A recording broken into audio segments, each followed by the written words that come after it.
Hey, welcome into the Bullpen Podcast.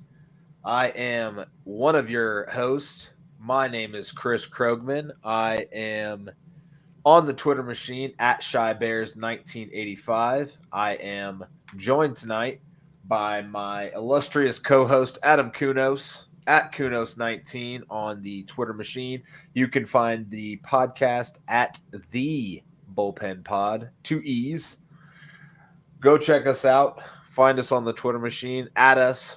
Tell us what you think about this crazy off season that we're having so far. Mr. Kunos, how are you this evening? I am doing good. It is a weird feeling of in between Thanksgiving, Christmas is not sure what's going to be, but it is officially December. We are coming down to the last month of 2021 and not looking good for Major League Baseball. This is not looking good if you have been following any of the CBA contract negotiations that have been going on. Yeah, a bunch of greedy billionaires and millionaires once again fighting over money. I'm sure. There's a lot of rules things to work out as well, but I have a good feeling they'll get it worked out. I read an article this week by I think it was Jeff Passan on ESPN that said if they get to February 1st, then you can hit the panic button. But until then, nothing really too concerning. They have to work out business contracts, things like that. Obviously, they've had years to do this or whatever, but the players will probably be locked out here at midnight Eastern, I believe, Adam. Yeah, so midnight Eastern is when this current CBA expires. So if I'm looking at the clock right now, we are less than 3 hours away from that current CBA expiring. So we shall see. I mean, we can go to bed tonight and wake up with a potential lockout situation. And who knows how long this will last for? It could last a day, a week. I don't see it lasting too long. I think they will work out something, but I could see maybe a day or two of work stoppage. Well, based on these contracts that we've seen flying around, I don't think anybody plans on losing any money anytime soon. They are spending money like they have lots of it to burn, so we will get into a little bit later. But we are hosted by Fanatics. Head on over to Fanatics for all your holiday shopping. I got on there myself, checked out some stuff for the wife. They have all kinds of sporting gear. If you're lucky enough to have a lady like me that enjoys sports as well as or as much as I do, then it's a great place to shop for your significant other, or if you want to get something for your dad or your brother or any of the guys in your life. That is also a killer spot to get some good deals. They got lots of holiday shopping deals going on right now. So we just missed Black Friday, but I'm sure they still have tons of shit going on. I'm going to go over there while Adam talks all about this new CBA and what kind of proposals have been made. Yeah, and I actually was over at Fanatics, brought some basketball stuff because if you're in Chicago, the Bulls are doing pretty well. So I had to jump on some new Bulls gear for myself for Christmas. So I had some gift cards lying around. But yeah, let's talk about this MLB player strike that potentially is in the works. I'm not saying it's going to happen, but so they met today or met on Tuesday for not a long time. It was a 7-minute meeting, and it was a quick in and out meeting. So not a lot was said at the meeting. Um, Proposals that have been made. They want to implement a draft lottery system, kind of like what you see in the NBA and NHL. So that way you have your lower teams have a better chance to gain that first overall pick. Universal DH. We saw this back in 2020. A universal DH has been put on the table by Major League Baseball. There's also an increase to the minimum player salary and an increase to the CBT threshold. So those are I think, your four big components to this new proposal that's going to be coming through. I look at the universal DH as kind of a big deal because I personally like the universal DH when they had it back in 2020. I love seeing your DHs going at it. And not to mention, I mean, nothing wrong with the pitcher going up there and ripping an RBI or ripping a home run once in a while. But I think for the overall player health, if you're looking at long-term pitching deals, a universal DH is the way to go. I absolutely, being a National League fan, growing up as a National League fan, I was always like a hater of the DH and thought it was cheating, to not send your pitcher up there. Plus, it gave the American League a bit of a advantage when you got to the World Series because they had a designated spot already picked out for a hitter. In the National League, they got to add the DH hitter to the lineup, but it was a bench guy, and they didn't get the benefit of adding that extra hitter. But now, as an older baseball fan, and seeing what happened really with Jake DeGrom last year, getting hurt on the base paths, getting hurt, kind of hitting basically. I don't want to see that. We just paid Max Scherzer a whole bunch of money. I don't want to see that dude up to bat anymore. So, yes, I would love to see a universal DH. Plus, the Mets have a lot of bats that they didn't get into the lineup last year because they had to play them in the field. Plus, you have guys that are better hitters than they are fielders. I'm sure every team has this woe in the National League that, can't field for a lick but can hit it out of the park on a regular basis. So I would love to see a universal DH.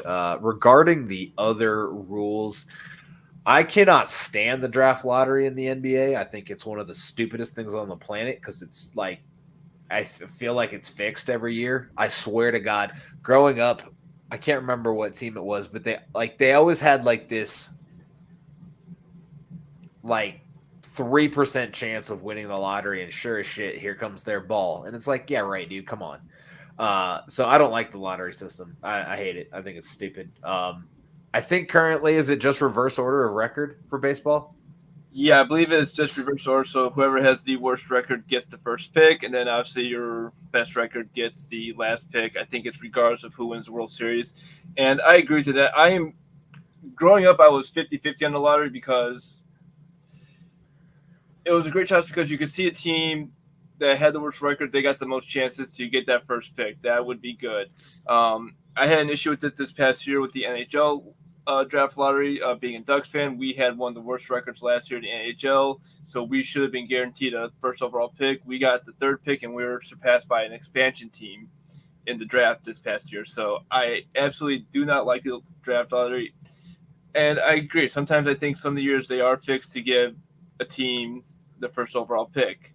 So well, and especially in like hockey, like there's not a lot of like uber talented guys that are gonna pay off that quickly, like in the NBA or the NFL. And baseball, shit. I think a friend of mine told me like only 40% of first rounders ever even step on the field of the major leagues.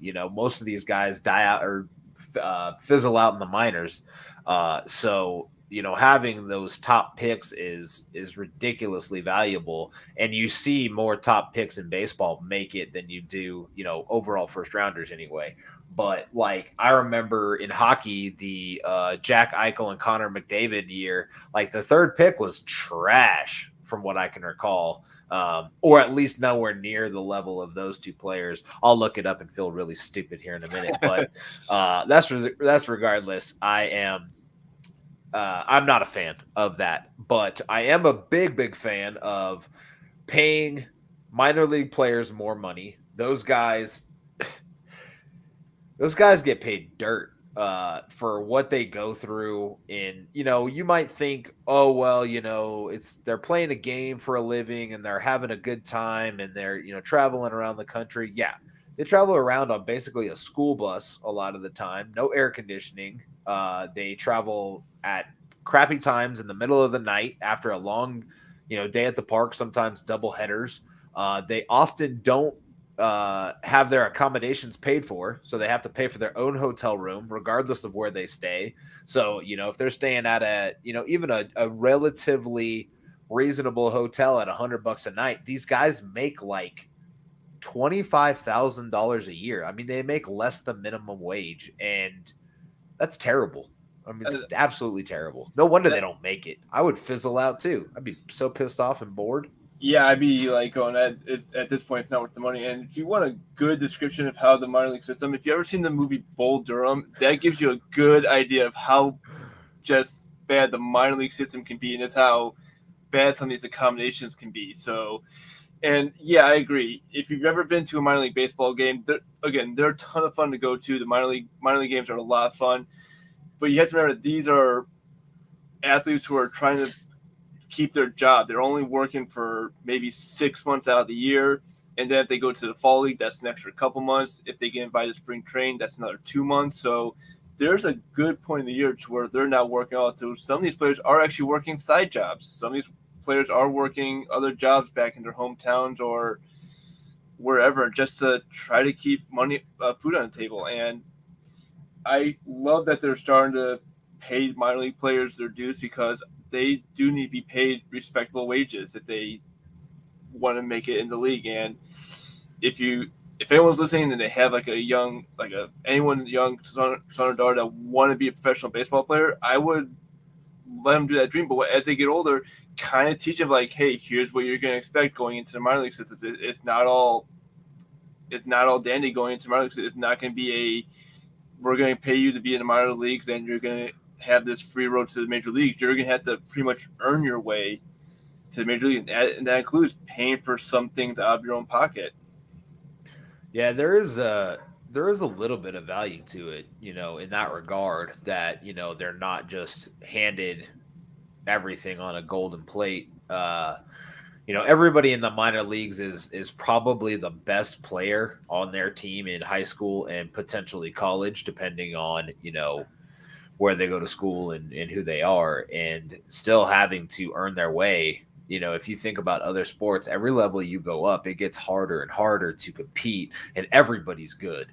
So, there is some value to the work ethic that they learn in the minor leagues, and that it's not just handed to them. But at the same time, they need to earn a living wage and have accommodations paid for, things like that. I mean, these are billionaire owners. They can, pay for some minor league hotels and get some really good deals. And if you need hookups on hotels, call me. I work for a hotel booking service. I'll hook you up.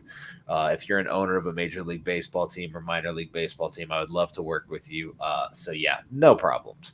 But minor league baseball games are a blast, and you guys are raking in money. Those parks a lot of times are pretty damn nice. And there's a lot of the most crazy concession stand inventions you'll ever hear of come from the minor leagues. Like, I think that Krispy Kreme cheeseburger came from a minor league baseball. Oh, yeah, was it? I think it was somewhere. This has to be a Florida thing with like deep fried cotton candy or something. If I remember hearing that correctly, I think you throw anything in a deep fryer in the South, and you can make that concession food. Yes, of course. It's like, if it's at a state fair, it should be in your ballpark. Yeah, exactly. Indian fry bread, deep fried Oreos or Twinkies or cotton candy. I've never heard cotton candy. I don't even know how you would do that, but that sounds awesome. Deep fried ice cream. Oh my God, we could go on and on. Deep fried ice cream. What? Wait, hold on. Deep fried ice cream. Oh yeah, I have. Okay, same thing, same concept. You basically roll it in flour, deep fry it, and then it's almost like a churro consistency on the outside, and then you get to the ice cream, and it's phenomenal. It's a Hispanic dish, essentially a Hispanic dessert. So that's probably why we have it a lot here in the Southwest. Or I grew up in Arizona, so I know a lot about that stuff. Anyway, sure you haven't heard of it. I'm not sure. So you should try it. Give it a go. And next time you're at a state fair, they probably had it. I am also a big fan of raising the luxury tax because, my team's spending a lot of money and I don't want them to have to pay that. So, yeah, sorry if you're a low market team and you don't want to spend the money. Nobody is poor in baseball, just so everybody knows. No, and if you've been following some of these contracts that have been just flying off the shelves. They're not being shy on the money. The money is not shy right now. They are dishing out money. I mean, I will take a quarter, not even a quarter. I'll take a tenth of some of these contracts. Yeah, I'll take a 1% of like almost any of these deals. I mean, shoot, 1% of like Steven Matz's deal is still $440,000 a year. That's okay. Yeah, absolutely. And you know what? Since we're on contracts, let's talk about the hot stove, and it is pretty much burning up right now.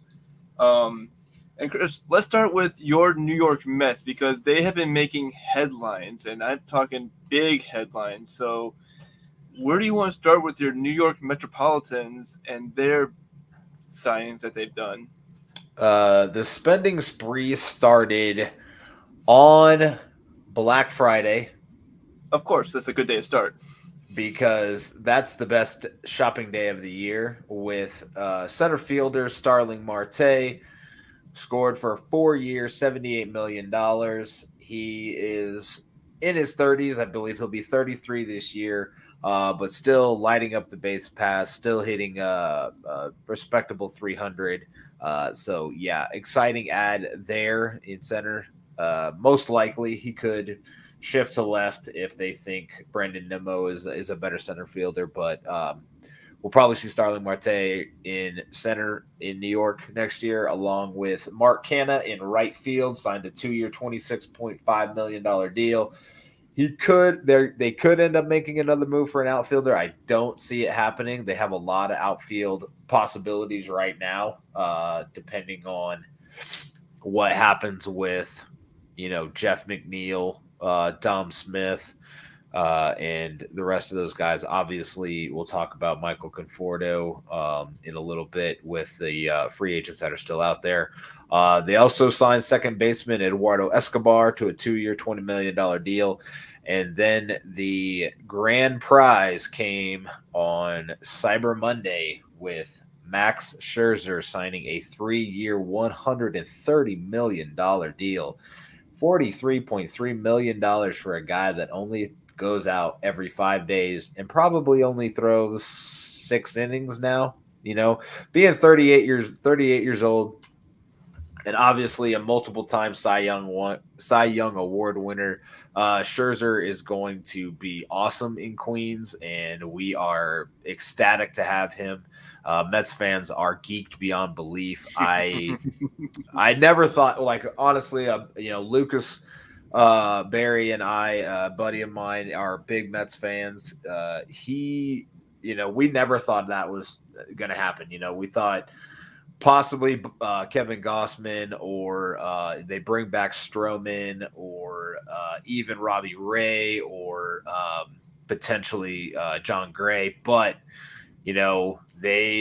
Steve Cohen wanted to make a splash, and what a lot of people think it is the first free agent signing of the year, and we'll kind of segue into some other teams, was the Cardinals signed Steven Matz, who flirted with going back to the Mets. He's a Long Island kid. He grew up in New York. And supposedly he used the Mets to basically leverage a better deal for the Cardinals. And the owner of the Mets, Steve Cohen, took to Twitter and basically bitched him out about it. Called him out, was not happy that he was used to create more money elsewhere. And New York teams are used to this. I mean, this happens all the time. Big market teams in general are used to leverage deals for other places, but Cohen took it personally and just went on an absolute spending spree. Obviously spent the most amount of money of any team so far. Not too far behind are the Rangers, but we'll get into them. So like I said, Steven Matz, 4-year, $44 million with the Cardinals. Good sign by them. Steven Matz is a good pitcher. Yeah. Let's see here. Do we have... Yeah, also in the National League Central, the Cubs today look like they've inked Marcus Stroman to a 3-year deal. Don't know the terms yet as far as contract goes, but that's another big pitching sign. The Tigers in the National League, we talked about this early, I think, with trading Jacob Stallings to the Marlins in exchange for Zach Thompson and 2 prospects. So those are your National League Central deals, along with, the Mets signing and all their signings. The Marlins going out and getting Avi Garcia and Robbie Ray are some big deals for the Marlins. And like we talked about, being a small market team, small market in Miami, one of the most populated cities in the world. But, in baseball terms, though, small market, nobody is poor in baseball. And Oakland needs to stop selling everybody on the fact that they're poor and Tampa's poor. These are all billionaires. Like, nobody needs to cry about how much money these guys are spending or losing or whatever. So, as far as those teams in the National League go, Adam, what do you think are the biggest wins and potential losses for other teams? I think the Cubs getting Marcus Stroman was absolutely a deal, and I think that's just a good sign overall. Yeah, I was surprised that Marcus Stroman wanted to go to Chicago, because I remember he tweeted at Cubs, like Chicago at Cubs, and I think that was just kind of everyone's like going, "What's going on with that?" And then I think that's a good deal. But I am actually very impressed with what the New York Mets have done so far in their signings, and I think they kind of saw last year that they start off good, and then they definitely fizzled towards the end of the season. Obviously, bringing Javier Baez in the trade deadline was a good move, but I think they realized they needed more than just one player. So I think credit to Mets ownership for going out and spending the money and saying to Mets fans, "Hey, we're going to bring in some top free agents." And again, Max Scherzer, the pitching prize free agent of the offseason, now New York Met. And I know a lot of Mets fans are thinking back to the 2014 All-Star game when he was in Mets orange and blue for the All-Star game, and kind of wondering what would he be like in a Mets jersey. Now you get to see that next year when they get down to spring training in Florida. They will definitely be – he'll definitely look to be your opening day starter. No way. Nobody starts over Jake. Look, I love Max Scherzer. I love this signing, but Jake DeGrom will always be my dude. And that's going to be the best 1-2 punch in the National League. But speaking of Javi Baez, he signs a pretty lucrative deal, a 6-year, $140 million deal. Opt out after 2023. Mets lose out on signing him, but I think they kind of had their mind made up that they were going to go in a different direction pretty early. I heard reports that they offered him 6 for 125. He wanted something in the range of 6 for 200.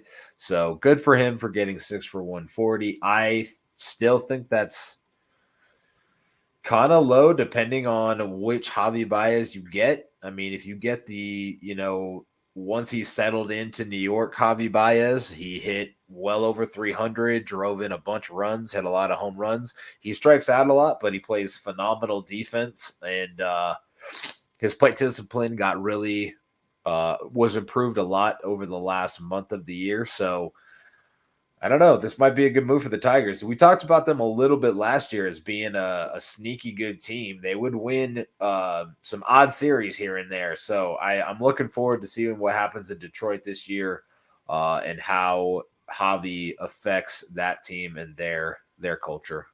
Yeah, same here. I know this is an interesting sign because Carlos Correa was linked to going to Detroit, obviously with AJ Hinch being the manager. So there were talks about him going to Detroit. So now you have to ask the question, with Javi Baez signing this 6-year deal in Detroit, can the Tigers afford Correa to Detroit? Is that now a possibility, or is Correa going to be going somewhere else? So that kind of just opens the door for more teams to kind of come in and be like, okay, Tigers got Baez. They spent a good chunk of change on him.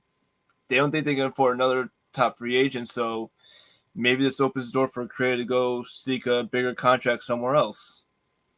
And there are plenty of teams who could use Correa on their roster. So, I mean, if the Tigers do bring him in, I don't think it's for more than a 3-year deal. I don't think they could afford it this time. I think they bring him in for either 1 or 3-year deal. Yeah, it'll be interesting to see where he goes. I like obviously, I'm a greedy baseball fan, so I want to see the Mets get everybody and spend like a drunken sailor, but they can't get everybody obviously, and they can't spend, all the money, but there are rumors that they're still hunting and still looking for somebody. Correa has been linked to New York, not necessarily the Mets, but after seeing what they've done in free agency so far, it has to be attractive to a lot of baseball players, especially if they're going to hand out those contracts.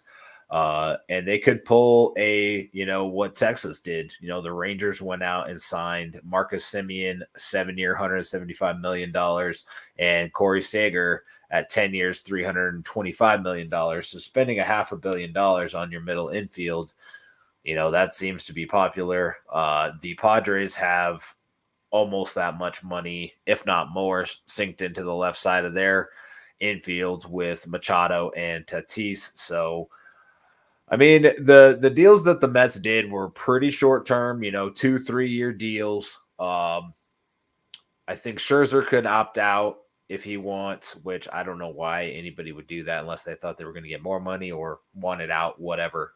Don't know. But the interesting thing there would be is if they decided to bring in another positional player like a Correa or like a Chris Bryant, but who's still unsigned, and that's another big name to fall still. But the Rangers also signed pitcher John Gray to a 4-year, $56 million deal, and outfielder Cole Calhoun to a 1-year, $5.2 million deal. And I did have a little bit of a slip of the tongue earlier with the Marlins. They did not sign Robbie Ray. That was the Mariners. So Mariners, Marlins. That's my old brain not working after two teams that both had teal in their color scheme at one point, so I can see the easy mix up there. It's all good. Well, it's a lot of the same letters too. Exactly. So it's definitely confusing sometimes. And yeah, I'm gonna go back to Texas real quick. With Semien and Corey Seager, you have that middle of the infield locked up for at least 7 years. And I'm not seeing any opt-out options for either of those two players. So you have to be pretty confident that you're going into a win now mentality to sink that much money into your middle infield. If you think that you now have a team that can compete with a Houston, with a Seattle, and even still Oakland, so they must feel pretty confident that they can compete in that division right now. Yeah, it's pretty interesting because they were a pretty big seller at the trade deadline last year. So to see them go back out and sign free agents, I mean they obviously got prospects out of those deals. So maybe that's a cool little model. Just get some top end prospects. Double AAA guys that are pretty close to MLB ready.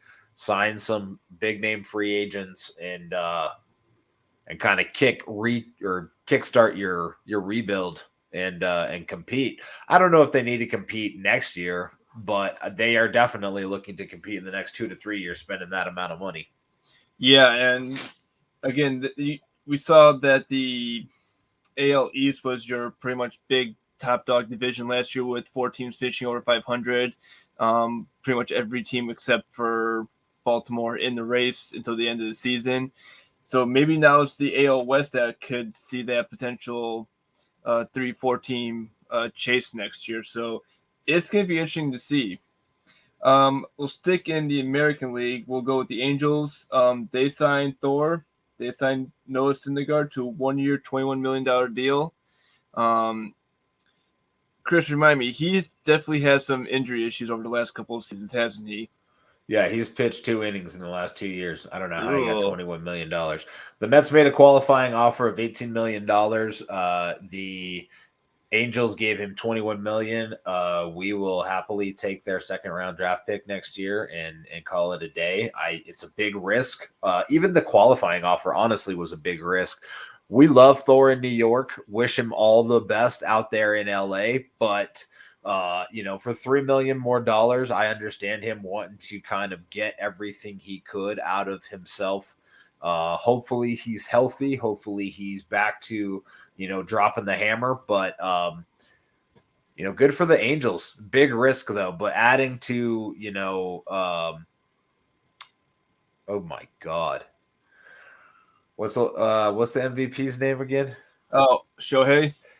Yeah, adding to Ohtani and oh Jesus Christ. Anyway, adding to the Angels was a good play. So Disneyland got Thor out there to play an actual Avenger on the baseball field in Anaheim. So that'll be a lot of fun. Yeah, wish him all the best. Good for the Angels. Good for Thor.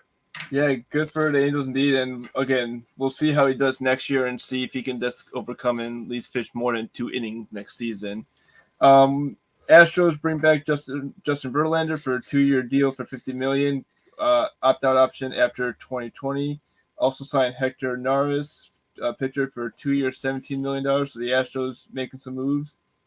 The White Sox made an interesting move to their bullpen, signing pitcher Kendall Graveman to a 3-year, $24 million. So they brought in another pitcher who's used to closing, but now when you look at their current bullpen set up with Graveman, Krimble, and I can't even think of the name.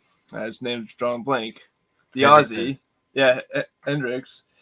You now have 3 potential closers in that bullpen. So, but there was rumored that they were going to be shopping Krimble for a possible trade, but I haven't heard anything regarding that. And they also signed utility player Luis Garcia to a 3-year, $16.5 million deal. So your longest White Sox tenure player is back for the team for 3 more years. So the Sox made a couple of good moves there, in my opinion. I think bringing back Garcia was a smart move. He is a good utility player. Definitely can fit in at second base. Definitely play in the outfield. But they still need to fill some gaps in right field and second base. They definitely need to find a couple good players to fill those 2 gaps. I think those are their big needs for the rest of the offseason. For sure. And then just a couple other signings. The Rays bring in Corey Kluber for a year for $8 million, and then Brooks Riley for 2 years, terms unknown. So Rays are doing their usual, bringing a veteran pitcher to kind of help guide that young pitching staff. So we'll see how that works out. They had Chris Archer for a year last year. I do not know if he'll be back with that team this year or next season. So that'll be interesting to see if they bring him back. And then there have been just a couple odd signs, but the ones we just talked about were your big offseason acquisitions so far. So, Chris, if you had to, I know it's early to say this, but if you had to pick a winner from the last 2 weeks, who won the first 2 weeks of this offseason? I mean, for the National League, you have to point to the Mets and everything they've spent. Not only getting Scherzer, but Marte and Canna, along with Escobar. All very good deals. Canna actually a very reasonable deal at $13 million a year, $20 a year for Marte. Pretty much what they would have ended up paying Michael Conforto. So I think for the National League, you have to look at the Mets. For the American League, Texas obviously adding 4 big contracts or 3 big contracts in Cole Calhoun. Spending $500 million on your middle infield is fantastic. Love to see it. Love to see these guys get paid. But one of the things I really, I got a soft spot for the Blue Jays. So to see them go out and get Kevin Gausman and Yimi Garcia was excellent as well. So good pitching. And they extended Barrios earlier in the offseason before all this crazy free agency started. So Blue Jays are pushing and are in it. So that's interesting. But I would say Mets and Rangers are probably the big winners. I will agree with you on the Mets. I think just with their deals, I like that the deals are no more than 4 years. I like these short term deals. I mean, I'm very cautious on these 7, 8 year, 10 year deals just because players. I look at player health through year 4 and 5 going into that long contract. So I like these shorter deals. I'm gonna disagree with you in the American League. I think the Mariners would be my winner, getting Robbie Ray on that pitching staff. I think that was an excellent pickup by them. You bring in the the Cy Young winner to that team, who are built to win. They are pretty much built to win right now. We saw them come up last year and kind of sneak into that wild card, almost made that second wild card spot. But I think I'll go Seattle as your winner right now. Just bring in Robbie Ray for a 5 year deal, and I think he'll do good out west in Seattle. I think he'll kind of keep that form that he had last year with Toronto, and I think that's a good sign for Seattle. So I'm gonna go Seattle. Okay. All right. I can see that. It looks like we have a couple other deals that have gone down. The Dodgers reached a deal with Chris Taylor for 4 years, $60 million. Stroman's deal looks to be around $25 million.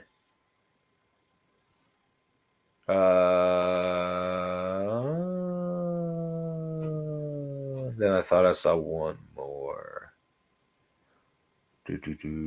Nope, that was talking about an old deal. Okay, so yeah, Chris Taylor back with the Dodgers. Stroman's deal got announced. He is roughly making the same as Gausman and Ray. The only thing I don't like about both the Ray signing and the Stroman signing from those teams' perspectives is that you have to give up a draft pick.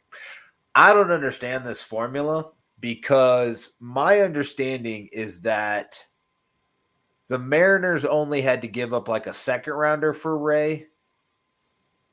They had to give up their third highest pick or something like that. Or if the Mets would have signed him, they would have had to give up their second highest pick, which would have been a second first rounder because of the whole debacle with their first round draft pick last year. So I need to look into understanding what baseball's thinking in their shenanigans with your draft compensation or how you get compensated for picks. I do like that it is a pretty high round pick for signing a free agent as opposed to like football where it's a third round compensation pick and it doesn't come from the team. It just comes from the NFL. They just make up another draft pick and say, hey, here you go. Which I think baseball has as well, but it's in like later rounds. But for teams to more or less trade a draft pick away for the right to give somebody more money is bonkers, but whatever. I mean, baseball's got some weird rules, and we're probably going to see even more weird rules come out of this CBA. I agree, and again, we'll have to wait to see what the CBA entitles and what takes place at midnight tonight, and if anything happens. But I believe that was a hell of a way to start off this offseason with all these just massive contracts just going down. And again, baseball players are not poor if they're playing Major League Baseball. The money is not dry. It is flowing right now. Again, the money is flowing. Monies. Well, Adam, anything else that you would like to talk about on this wonderful Wednesday evening where we saw the New York Metropolitans just become by the way, I bet the Mets to win the World Series like hours before they signed Scherzer. So it was 18-1 before they signed him, and then it jumped to 13-1 like as soon as they signed him, which I thought was fun. but it's $20, folks. Let's calm down.